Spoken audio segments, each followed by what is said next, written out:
Meanwhile, in France, Israeli soccer fans in the city of Strasbourg were attacked by French fans today, just before the start of a Europa League match between Maccabi Haifa and the Strasbourg team. Now, it appears the Israeli fans were targeted because of their nationality. None of them were seriously injured. And at first, French police responded by banning Israeli flags in the stadium for the match, but then they rescinded the ban. And by the way, Strasbourg won the match 3-1. All right, let's talk more about these stories with Eric Mendeler, who's the director of the Middle East Political Information Network. Eric, a lot to talk about with Israel, as always. Let's actually start with the latest polls. They're showing Netanyahu having a razor lead over the left. And based on previous polls, the Likud and Netanyahu seem to always be underestimated. So can we maybe understand that he has a much bigger lead than what the poll may suggest? What's your take? The way you have to look at it, first of all, is next week, on August 1st, there's going to be a finalization of the lists. So whatever polls are being taken today may be very different next week. Tzipni Livni could be part of this new left party. That could change it. But when you really look at it, so let's take it, we're freezing frame right now, 2 months before an election. You look at it, and there is no clear path for either Likud or for blue and white to get to 61. And Lieberman has become a winner out of this as the head of secularism. So he has gone from maybe 5 seats to perhaps 8, 9, 10 seats. And Likud cannot form a coalition. It is easier for Likud than for blue and white. Blue and white, and I can tell you because when I was in Israel just earlier this month, I spoke to people there, and blue and white knows it does not have a path to 61 unless it could get Lieberman in, unless maybe one of the ultra-Orthodox parties come in. And you say, well, how could that be?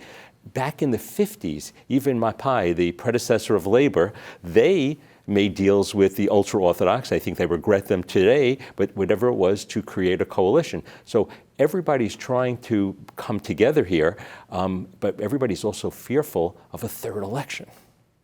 Yes, as they should be. And it would be very interesting to see a merger between blue and white and Lieberman, and very hard to imagine one with blue and white and the ultra-Orthodox. Not a coalition. They would get together. Well, a coalition after. They wouldn't get together to run together. Yes. Right. Afterwards, once the votes are cast.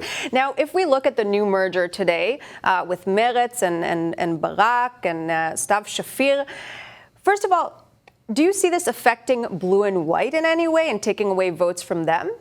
It's certainly possible.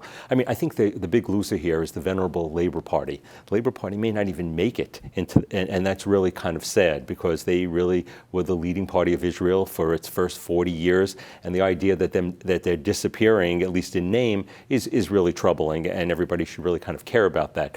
But is this affecting blue and white? You know, blue and white, are they just an anti-Bibi party, or do they stand for something beyond that? And are they seen as left, as right, as center? Well, because usually Israeli parties, especially in recent years, trying to adhere to the population will actually position themselves either center or right of center. And so it's really interesting to see Barak going more to the left. Right, he went more to the left. What does this mean? Well, blue and white is an interesting mix because you have people who are security hawks there, like Boogie Ya'alon, who's to the right of Bibi Netanyahu on security.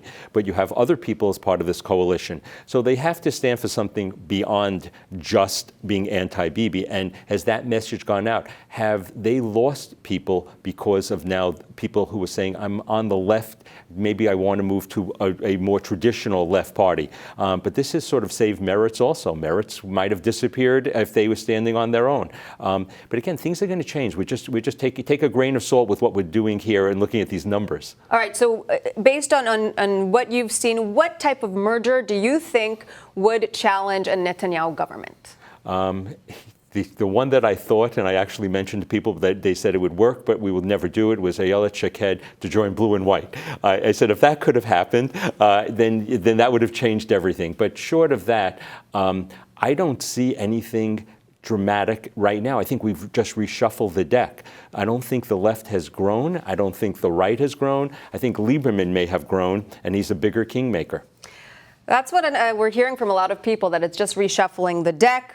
Of course, we'll have to wait and see. I do want to get your opinion on the Israeli soccer fans being assaulted in France, their reaction being banning Israeli flags. To be fair, all flags initially, and now we see that's been rescinded.